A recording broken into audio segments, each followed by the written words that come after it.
Meus queridos irmãos, graças a Deus. Vamos nos colocar em pé e ler a Bíblia, amém? Hoje nós vamos ler a Bíblia no livro de Êxodo, segundo livro do Antigo Testamento. Êxodo, capítulo 34.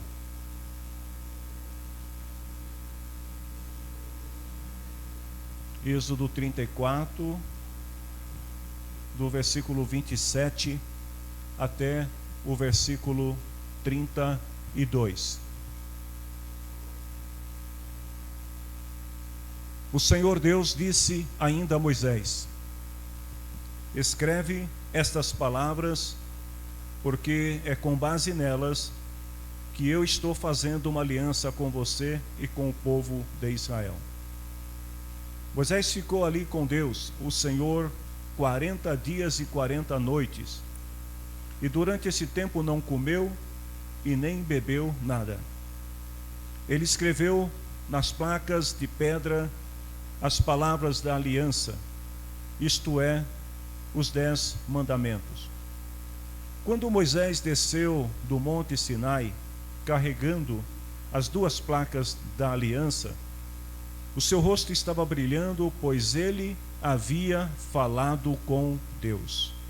Mas ele não sabia disso. Arão e todo o povo ficaram com medo de chegar perto de Moisés, quando viram o seu rosto brilhando. Porém Moisés os chamou, e Arão e todos os líderes do povo chegaram perto dele, e ele falou com todos. Depois disso, todo o povo de Israel se reuniu em volta de Moisés, e ele lhes entregou todas as leis que o Senhor Deus lhe tinha dado no monte Sinai. Meu amado Deus e Senhor, mais uma vez nós nos rendemos diante de Ti, a Tua palavra que é santa, que é fiel e verdadeira, a Tua palavra que nos instrui, que nos edifica, que nos restaura, a Tua palavra que nos purifica, a Tua palavra que nos mostra o caminho da vida.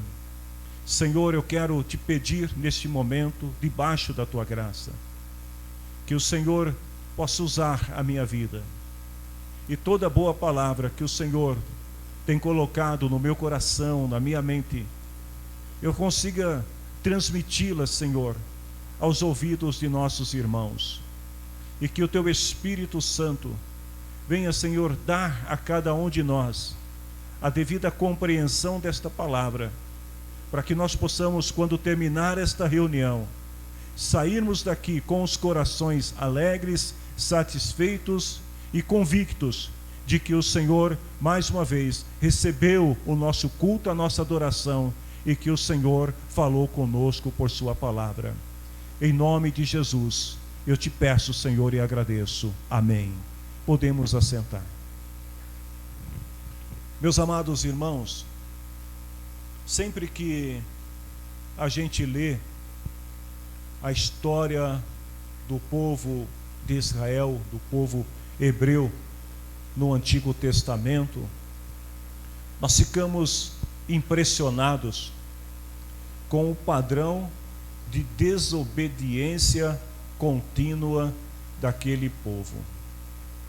Vejam que mesmo Deus demonstrando o seu poder, se revelando ao povo, mesmo Deus falando com eles através de Moisés, de Josué, depois através dos juízes, dos profetas, dos sacerdotes, de reis que foram usados por Deus, mesmo Deus se revelando através de sinais, o povo, vez ou outra, se rebelava contra o Senhor.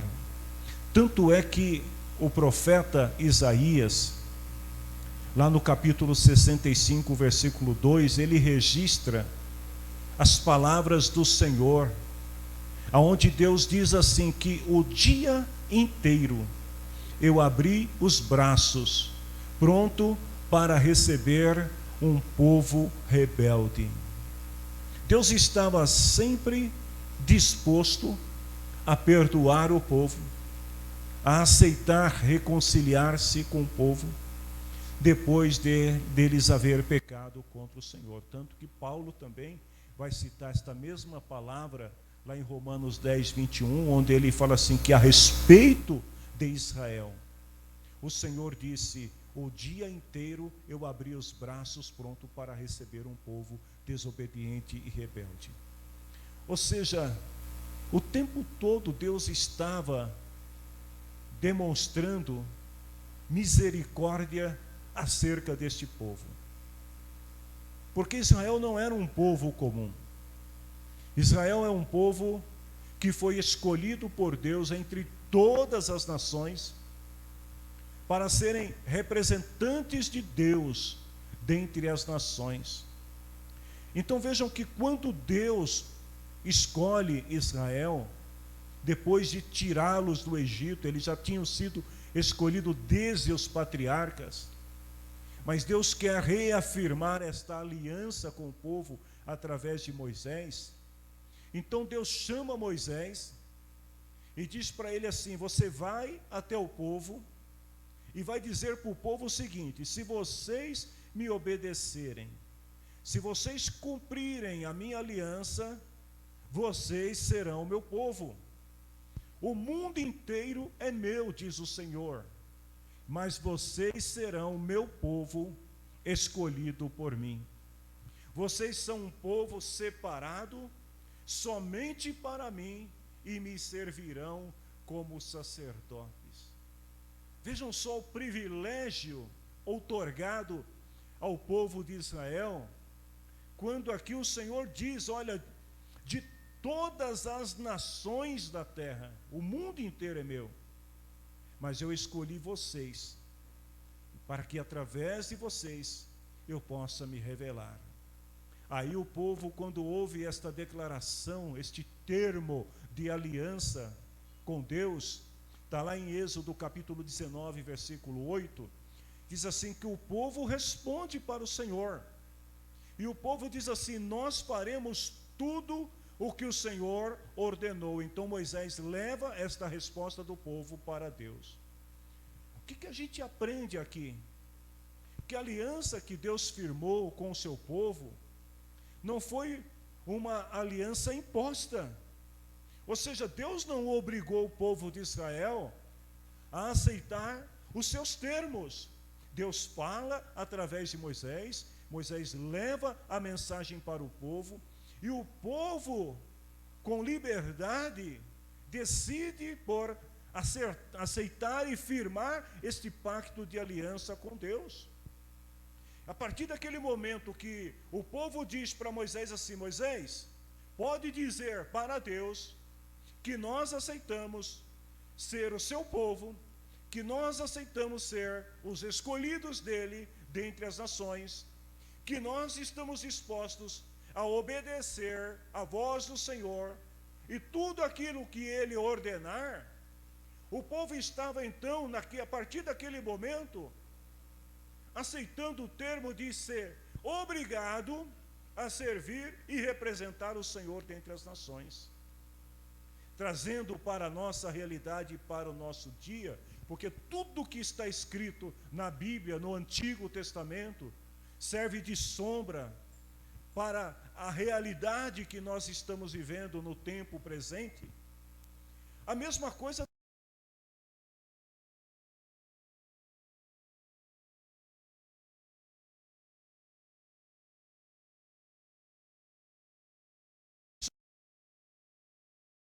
a mensagem velho, e nós decidimos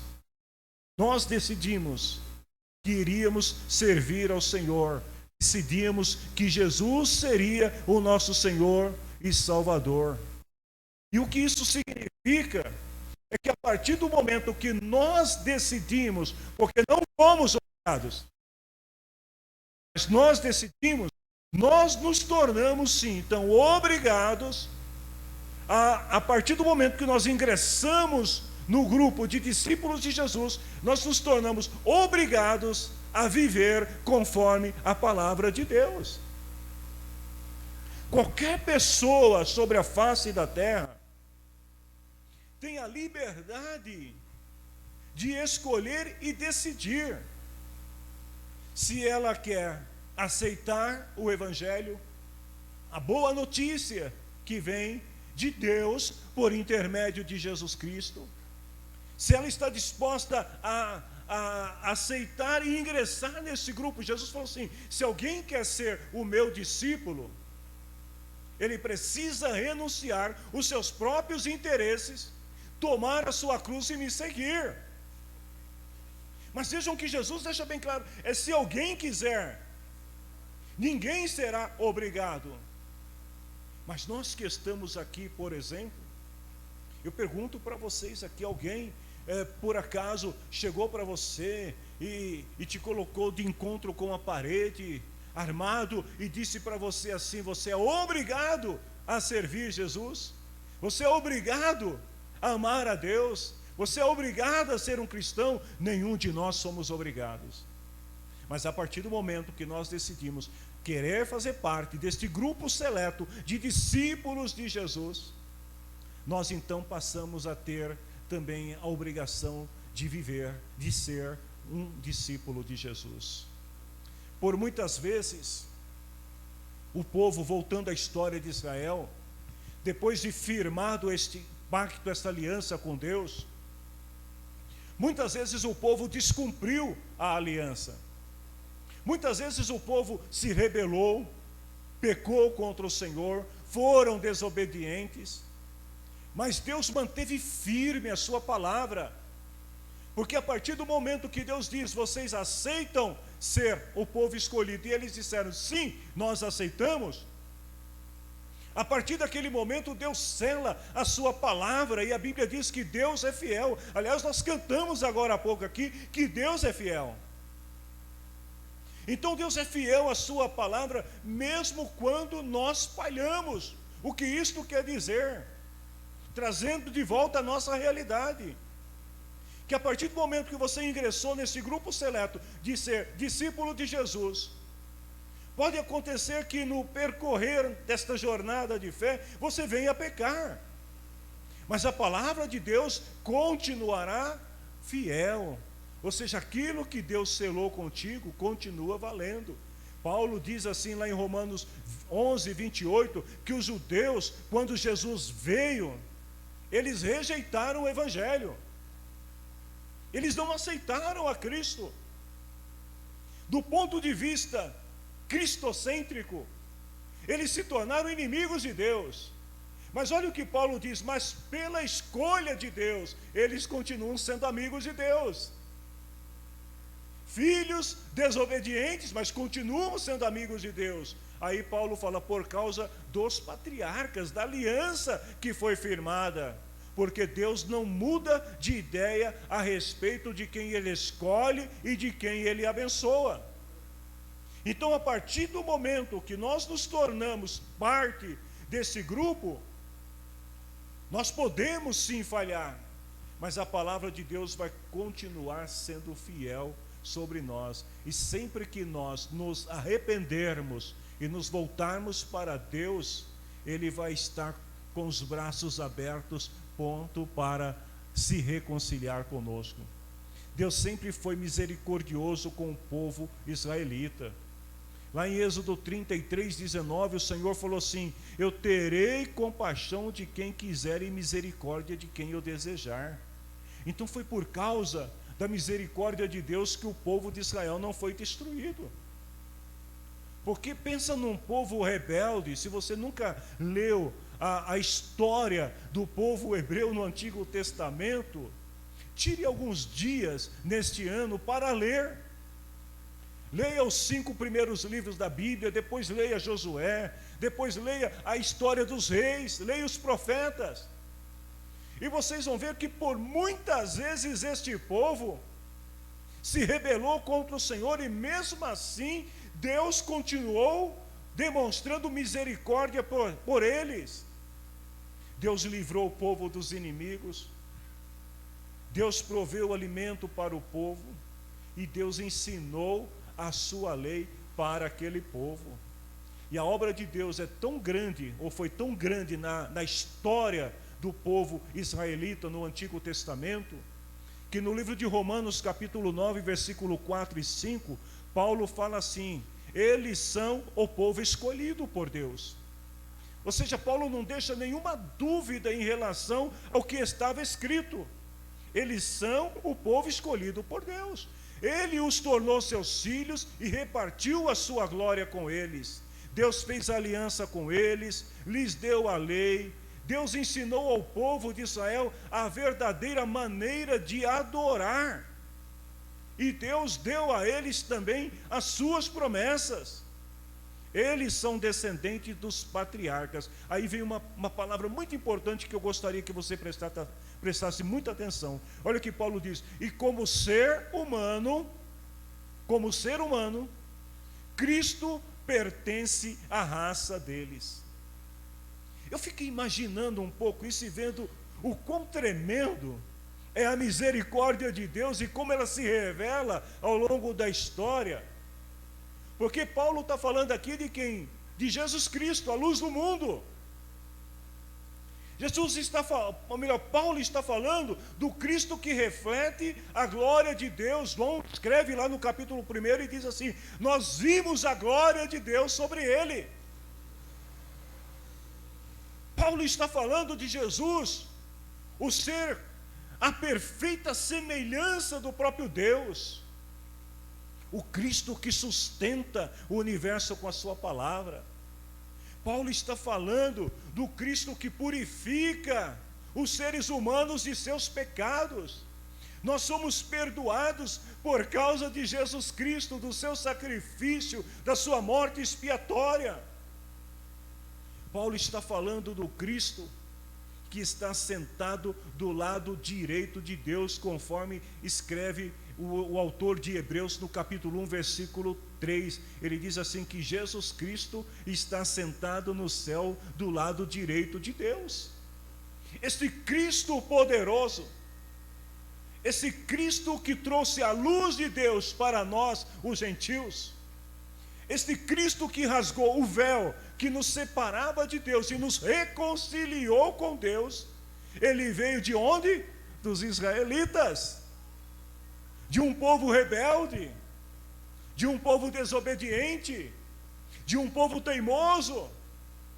E Jesus veio dos israelitas como resultado da graça de Deus que estava sobre eles. Ou seja, mesmo eles sendo rebeldes por muitas vezes aos olhos do Senhor, mas Deus tinha uma promessa que foi selada desde os patriarcas, que daquele povo Deus haveria de levantar o seu ungido.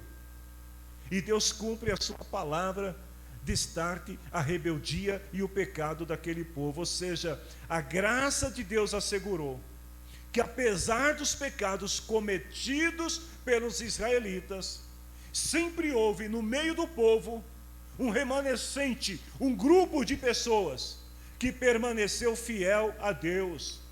E este povo que foi preservado por Deus ao longo da história, este povo que procurou manter sempre viva, acesa, a chama da adoração, do testemunho, da obediência, da revelação de Deus, foi através desse povo, do remanescente dentro de um povo que se perdeu, que nasceu Cristo, o Salvador da humanidade. Queridos, prestem mais um pouquinho de atenção nesta lição importante que nós aprendemos sobre a graça transformadora de Deus, sobre a graça que redime, a graça que capacita, a graça de Deus que pode transformar pecadores infiéis, que pode transformar um povo rebelde, um povo desobediente, em um povo que reflete a glória de Deus. E assim como os israelitas, aqueles que se mantiveram fiéis ao Senhor, para que a glória de Deus pudesse ser revelada, a graça de Deus continua fazendo coisas extraordinárias na vida daqueles que se mantêm fiéis ao Senhor. Uma luz acesa num lugar sombrio pode mudar todo o ambiente. Se você está debaixo da promessa de Deus, Se você é a única pessoa na sua família que tem esta luz, fique sabendo que a promessa de Deus continua sobre você. Paulo diz aí em Filipenses 2,15 assim: queridos, sejam filhos de Deus, vivendo sem culpa no meio de pessoas más. É um convite para que, a exemplo do remanescente de Israel, de onde nasce o Cristo, o Redentor da humanidade, Paulo está dizendo assim: no meio de pessoas más, continuem sendo filhos de Deus. No meio de pessoas que não querem saber de Deus, continuem sendo filhos de Deus. No meio dos ímpios, dos incrédulos, dos desobedientes, dos rebeldes, Paulo diz assim: vocês devem brilhar como as estrelas do céu. Aqueles a quem Deus escolheu são como luz brilhando na escuridão. Voltando lá para o livro de Êxodo, a história do povo de Israel a partir do capítulo 19, acho que agora eu vou entrar na mensagem. Deus, ele estabelece a partir do capítulo 19 de Êxodo a sua aliança com o povo. A partir do momento que o povo diz: sim, nós aceitamos, nós queremos ser o povo, a nação escolhida por Deus dentre as nações da terra. Então Deus começa a revelar para o povo, através de Moisés, as suas leis. Então as leis cerimoniais, as leis morais, Deus revela os 10 mandamentos. Deus, através de Moisés, ele instrui o povo como que eles deveriam ser, como que eles deveriam agir, para que fossem identificados como o povo exclusivo de Deus. Aqui está uma lição muito importante, porque a pessoa que decide entregar a sua vida a Cristo para viver no padrão do Evangelho, ela não pode ser confundida com o mundo. Assim como os filhos de Israel, eles deveriam ter comportamentos, linguagem, atitudes, culto, leis que os diferenciasse das outras nações da terra. Todo aquele que também decide ingressar no grupo de discípulos de Jesus precisa entender que nós não fomos chamados para ser iguais ao mundo. Nós não fomos chamados para falar e viver na mentira, não fomos chamados para viver no engano, não fomos chamados para viver numa hipocrisia, não fomos chamados para viver na idolatria, não fomos chamados para viver dentro de um padrão destrutivo aos olhos de Deus. Nós somos chamados para fazer a diferença. Lá no capítulo 32 de Êxodo, Moisés ele sobe ao monte para se encontrar com Deus, porque Deus queria trazer para o povo de Israel a sua constituição, a sua carta magna, que seriam os 10 mandamentos. Então Moisés vai para o monte, e durante um período de 40 dias, Moisés vai permanecer no monte. Nesse período Deus vai revelar para Moisés a sua vontade, e tudo aquilo que Deus deseja que Moisés transmita para o povo. Mas aí aconteceu uma coisa que chama a atenção, é que enquanto Moisés estava no monte, recebendo de Deus a instrução para repassar ao povo, o que vocês acham que o povo estava fazendo? Êxodo 32. O povo estava lá embaixo se rendendo ao pecado. O povo estava lá embaixo exigindo que Arão providenciasse um substituto de Moisés. O povo, enquanto Moisés está no monte recebendo a revelação de Deus, o povo está embaixo entregando seus pertences, suas joias, para que Arão e outros fizessem um bezerro de ouro que eles pudessem adorar. E é interessante que o próprio Deus, ele vai chamar a atenção de Moisés e vai dizer para Moisés o seguinte: Moisés, vamos ter que interromper aqui agora a nossa conversa, porque você precisa descer lá. Está em Êxodo 32, 7. O Senhor falou assim para Moisés: desça depressa, Moisés, porque o povo que está lá embaixo, o povo que disse que firmou aliança comigo, o povo que disse que ia me obedecer, esse mesmo povo está aprontando lá embaixo. Desce lá, Moisés. E a Bíblia diz que quando Moisés desceu, meus irmãos, Moisés ficou indignado. Não está na Bíblia, mas eu fico imaginando a indignação de Moisés. Eu penso que Moisés deve ter pensado o seguinte: esse povo não merece o Deus que os acolheu. Este povo não merece ouvir o que Deus revelou para eles. Esse povo não merece receber as promessas que Deus tem sobre eles. Moisés está tão indignado, tão revoltado com a rebeldia, com o pecado do povo, que Moisés, ele é tomado por uma ira. Eu não sei se o termo está correto, então, por favor, espero que todos entendam, mas ele é tomado por uma ira zelosa,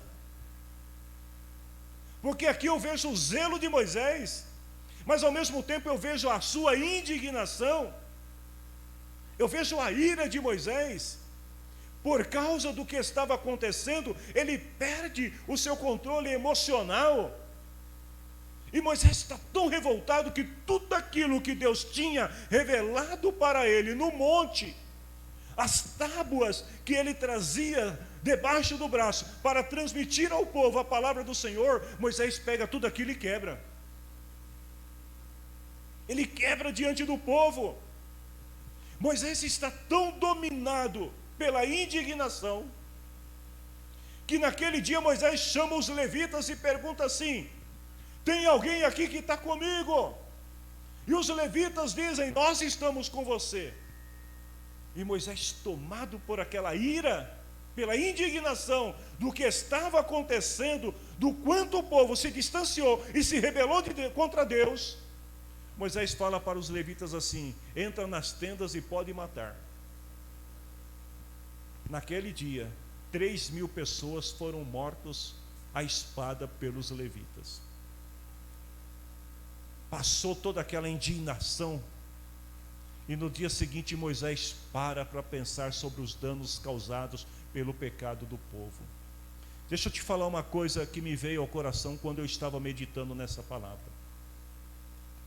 Nós precisamos ter muito cuidado para não exagerar nas nossas indignações. Eu não estou dizendo que você não possa ficar indignado com aquilo que está errado. É natural que nós nos indignamos com o pecado, com a corrupção, com a violência, com o mal, com a maldade que está no mundo. Mas nós precisamos tomar muito cuidado para não exagerar nas nossas indignações e acabar quebrando as coisas, ou às vezes até as pessoas que representam a aliança de Deus com o seu povo. Porque muitas vezes, por causa da nossa indignação, a gente acaba quebrando aquilo que Deus nos deu de precioso. Moisés estava tão indignado que ele quebrou as tábuas dos 10 mandamentos. Ele estava tão indignado que ele não mede as consequências e manda matar o povo. Muitas vezes, a nossa indignação exagerada, ou a nossa ira zelosa exagerada, pode nos levar ao extremo, e nós podemos cometer pecados tão graves quanto daquele povo que se rebelou. No dia seguinte, Moisés percebe que o povo está triste. Moisés percebe que a perda causada pela rebeldia, pela a idolatria, trouxe uma tristeza, um sentimento de amargura muito grande no meio do povo. Porque o pecado, queridos, ele sempre traz consequências amargas. O pecado, ele sempre vai causar sentimentos de perda, de destruição, de afastamento de Deus. Mas Deus está sempre pronto para restaurar a sua aliança com o povo. A Bíblia diz que Deus, ele não rejeita um coração quebrantado, um espírito humilde. E Moisés então decide fazer o seguinte: ele decide apelar para a misericórdia de Deus. O zelo de Moisés, naquele momento exagerado, foi tão grande, mas a consciência de Moisés, vamos dizer assim, no dia seguinte, daquilo que ele tinha cometido no dia anterior foi maior. E isto levou a se arrepender diante de Deus.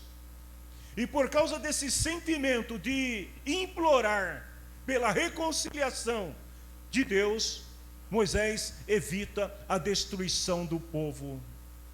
Talvez em algum momento da nossa vida, nós podemos ser como Moisés e nos indignar a ponto de perder o controle. Mas o que nós precisamos é, quando cair em si, lembrar-se de que a misericórdia de Deus continua disponível se nós nos arrependermos e se nós nos voltarmos para o Senhor. O povo descobre nesse dia que o pecado é uma séria ameaça à glória de Deus no meio deles. Queridos, aonde o incorreto, o pecado, aonde aquilo que não agrada a Deus estiver presente, ele vai atrapalhar a manifestação da glória de Deus sobre a vida de quem quer que seja. Moisés diz para o povo assim: eu vou subir novamente no monte, eu vou falar com Deus, talvez Ele perdoe o pecado de vocês. E Deus perdoou. Olha que coisa linda, Deus perdoou, porque Moisés foi sincero diante de Deus. Moisés não foi lá para tentar bajular, Moisés foi lá com o coração quebrantado. Só que Deus advertiu Moisés, Ele perdoou, mas Ele deixou bem claro para Moisés o seguinte: Moisés, não importa quem peque, o pecado sempre trará consequências. E vocês conhecem a história de Moisés. Moisés não entrou na terra prometida porque pecou contra o Senhor. Porque num outro momento, Moisés era o homem mais manso da terra, mas quando Moisés ficava nervoso, irmãos, era complicado. Moisés, toca na rocha aí para sair água. Ele vai lá e bate na rocha. E Deus falou: Moisés, não tem jeito, você pecou e por causa disso você não vai entrar na terra. Olha o que o Senhor disse para Moisés: eu riscarei do meu livro todos os que pecarem contra mim. Queridos, quando eu falo que o pecado ele é uma ameaça séria à glória de Deus no meio do povo, vejam bem, eu não estou dizendo que o pecado vai impedir que Deus cumpra o seu propósito, porque o povo de Israel pecou, a glória de Deus se afastou do povo, mas o povo se arrependeu, a glória de Deus voltou no meio do povo, Deus cumpriu o seu propósito. O que significa que a natureza do pecado que se opõe a Deus pode trazer consequências na vida daquele que pecou, mas Deus não vai deixar de cumprir a sua promessa. Chegando enfim ao capítulo 34 que nós lemos nesta noite, a gente tem logo no início uma narrativa da graça de Deus, de um Deus que decide aceitar renovar a sua aliança com o povo rebelde. Moisés reconhece a necessidade de pedir perdão. Moisés disse para Deus assim: Senhor, perdoa o nosso pecado e a nossa maldade, aceita-nos como teu povo. E a glória de Deus vence o pecado. A glória de Deus vence o pecado como resultado de que a sua graça é maior do que o pecado. A palavra de Deus diz que aonde abundou o pecado, superabundou a graça de Deus. E é exatamente por causa desta superabundante graça que Deus triunfará em seus propósitos, que Deus cumprirá a sua palavra. É por causa dessa superabundante graça que Israel não foi destruído, e é por causa desta superabundante graça que hoje nós estamos aqui, que a igreja do Senhor continua em pé, apesar dos escândalos, apesar dos problemas que acontecem aqui e acolá, de tanta coisa acontecendo, envolvendo a comunidade cristã no mundo inteiro. Mas por causa da superabundante graça de Deus, Deus continua realizando o seu propósito de manter no meio de toda esta bagunça que existe, Deus mantém um remanescente, um povo fiel e leal, um povo que cumprirá o propósito de Deus sobre a face da terra. E eu te pergunto nesta noite, você é parte de qual grupo? Você é parte do todo ou você é parte do remanescente? Oh Deus, permita-nos que sejamos parte deste remanescente fiel ao Senhor e à sua palavra. Olha o que Deus diz para Moisés, uma expressão da graça de Deus. O Senhor falou assim para Moisés depois de reconciliar e de renovar a aliança: Moisés, corte duas placas de pedras, iguais àquelas que você quebrou. Deus lembrou Moisés, foi você que quebrou, mas a minha graça, Moisés, ela permite que eu te dê novamente aquilo que você perdeu. Então você vai cortar duas pedras, e eu vou escrever nelas as mesmas palavras que estavam nas primeiras. Queridos, olha que coisa interessante. O julgamento de Deus sobre o povo permitiu que muitos deles morressem em consequência do pecado. Mas a ira de Deus manifestada através o julgamento de Deus que se manifestou através da sua ira, não consumiu o seu propósito para o povo. Quando Deus pede para Moisés cortar novas placas, Deus estava trazendo à memória daquele povo que Ele é um Deus misericordioso, que apesar das consequências do pecado, o poder da sua graça é maior para perdoar e nos reconciliar com Deus. As primeiras placas se quebraram, mas Deus permitiu que novas placas fossem entregues ao povo. Deixa eu te fazer uma pergunta nesta noite. Você perdeu ou já perdeu alguma coisa por causa do pecado? Moisés perdeu as placas. Toda a revelação que Deus tinha dado para ele, todo o presente e a prova visível ali da glória de Deus, e que Moisés recebeu a glória de Deus no monte, se perdeu quando ele quebrou. Mas Deus diz para ele aqui, quando ele se reconcilia com o Senhor: eu vou te dar tudo de novo. Eu te pergunto nesta noite, o que você perdeu por causa do pecado? Deus quer te restaurar, dando tudo novo. Amém, queridos? Deus ordenou a Moisés que subisse novamente ao monte. A história se repete. Deus fala: Moisés, sobe aqui de novo, vamos conversar. Ali Deus promete ter comunhão com Moisés. Mas uma coisa muito importante que acontece aqui, nesta segunda vez que Moisés vai ao monte para receber de Deus as novas placas, é que Moisés teve um vislumbre, uma revelação maior da glória de Deus. Deus se mostrou tão misericordioso com Moisés. A Bíblia diz que Moisés, durante 40 dias e 40 noites, não bebeu e não comeu. Deixa eu te perguntar aqui, não levanta a mão, por favor, mas tem alguém com fome aqui? A que horas você comeu hoje? Tem gente que tem uma fome insaciável, assim ou não é? Come meio-dia, quando é 5 horas da tarde já está com fome. Dia de culto de domingo, vai comer às 9, meu Deus, está morrendo.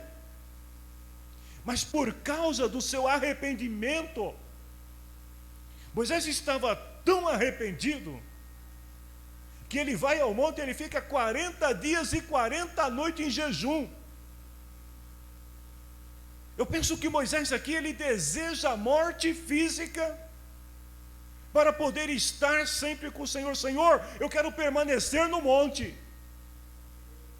E nesse período Deus se revela para Moisés. Moisés vê a glória de Deus. Em Êxodo 34, 5 e 7 diz assim, que o Senhor desceu numa nuvem e ficou ali com Moisés. Você consegue imaginar essa cena?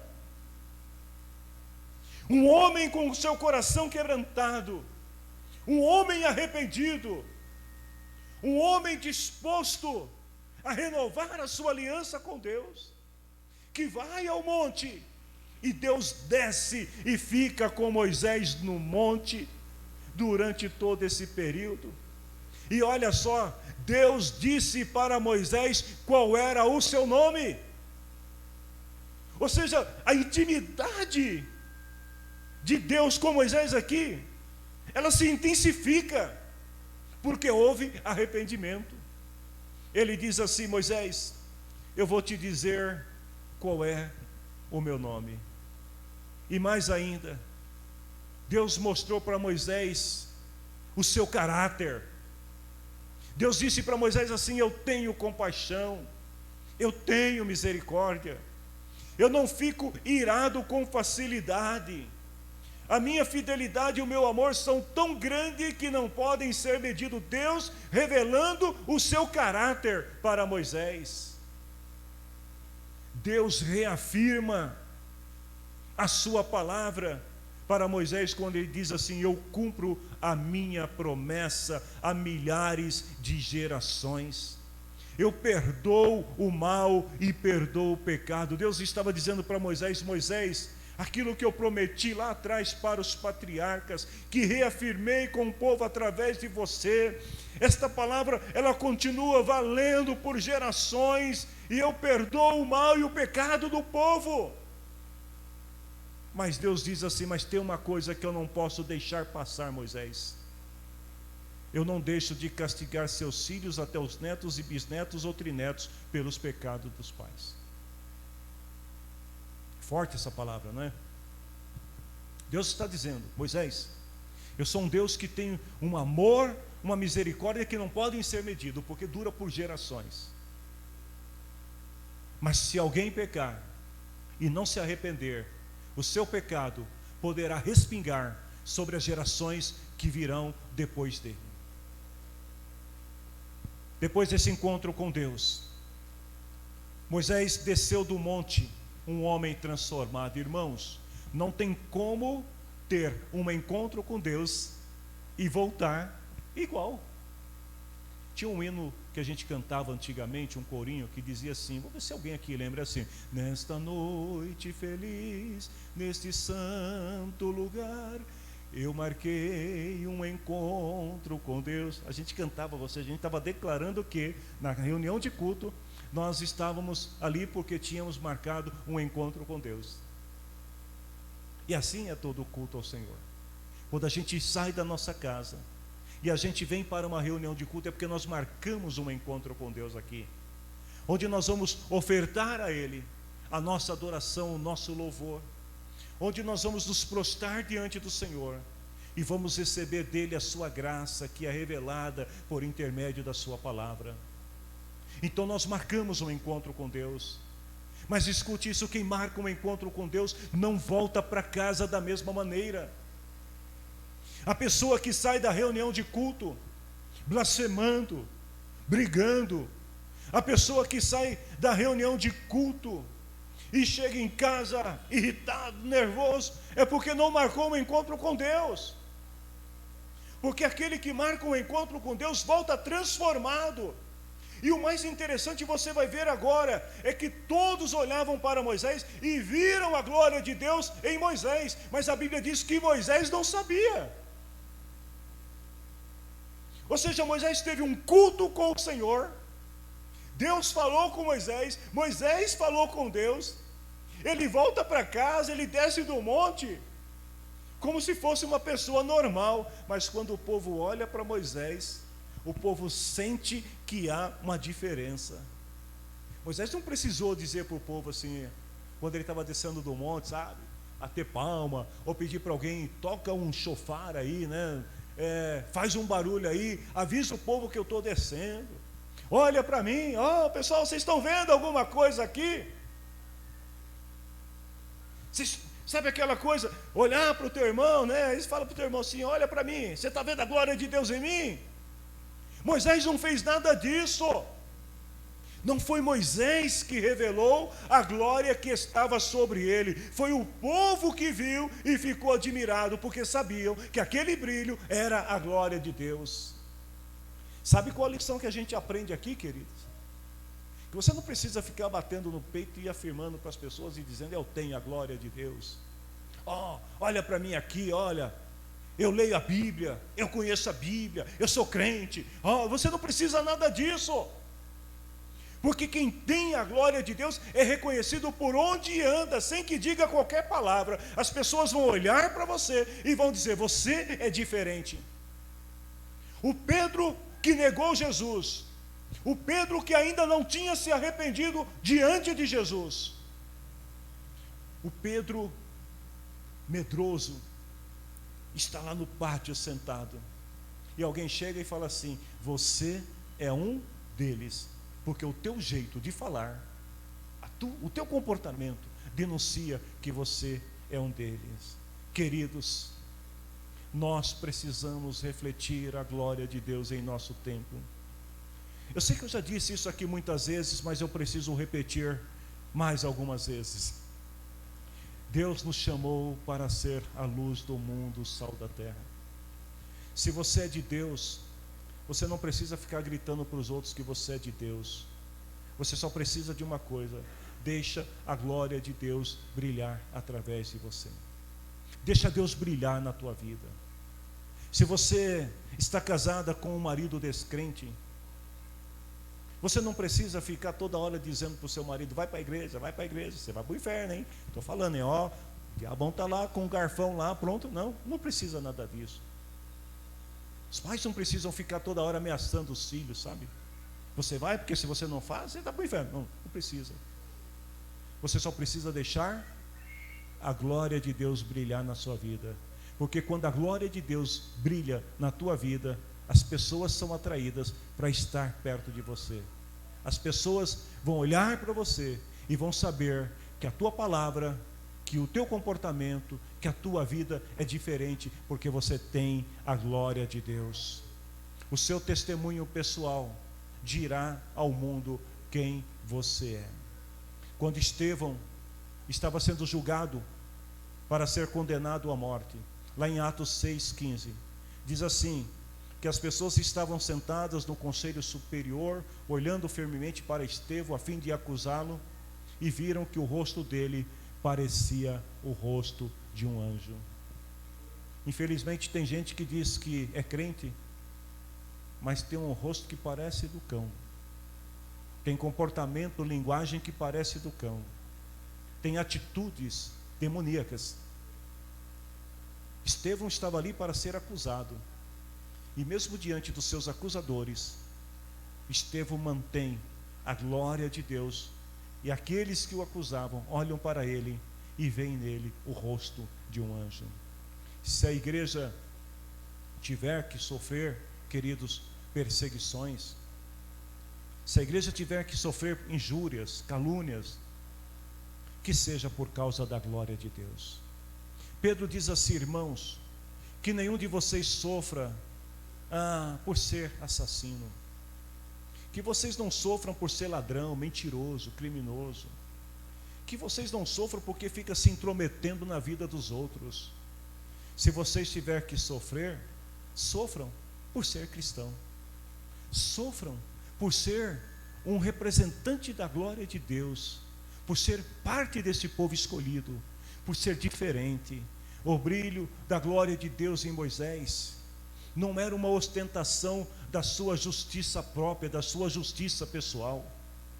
Aquele brilho que o povo vê em Moisés não é porque ele era a pessoa certinha, mas era uma evidência da vida de um homem que era fiel a Deus e a sua palavra, mesmo em meio ao pecado.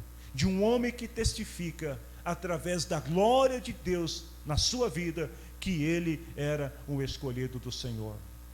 Eu quero terminar esta palavra lendo para vocês um texto em 2 Coríntios 3,18, onde Paulo deixa claro que nós somos refletores desta glória, que é o nosso dever todo dia refletir a glória de Deus em nossa vida. Paulo fala assim: todos nós, com o rosto descoberto, com transparência, refletimos a glória que vem do Senhor, e essa glória vai ficando cada vez mais brilhante e vai nos tornando cada vez mais parecido com o Senhor. É esta glória que Deus quer dar a cada um de nós. A misericórdia de Deus, ela suplanta o pecado. A graça de Deus traz a remissão do pecado. A glória de Deus sobre nós testifica que nós somos de Deus. Você quer ter a glória de Deus sobre a tua vida? Você quer levar a glória de Deus contigo para o seu trabalho, para a sua família, onde quer que você esteja? Eu te convido para nós orarmos ao Senhor neste momento. Vamos nos colocar em pé. Que você seja como Moisés. Moisés não omitiu nada de Deus. Moisés poderia dizer assim: Senhor, eu estou aqui, mas eu não tenho nada a ver com o que aconteceu lá embaixo. Não, Moisés, ele assume a culpa. Ele não se justifica, dizendo: Senhor, olha, eu fiquei nervoso e quebrei as tábuas. Senhor, olha, eu sei que eu não deveria ter ordenado a matança. Senhor, eu fiz tanta coisa, mas não foi culpa minha. Não, Moisés não se justifica. Nós precisamos eliminar de nós essa coisa de querer se justificar diante de Deus, porque Deus conhece a nossa vida e Ele sabe quem somos, e é Ele que nos justifica, não somos nós. Não é a nossa conduta, não é a nossa atitude diante dele que vai mostrar se estamos certos ou não, mas é o nosso coração quebrantado, arrependido, humilde, um coração de quem reconhece que a graça provém dele, que o perdão provém dele, é que vai nos justificar e permitir que esta glória reflita em nossa vida.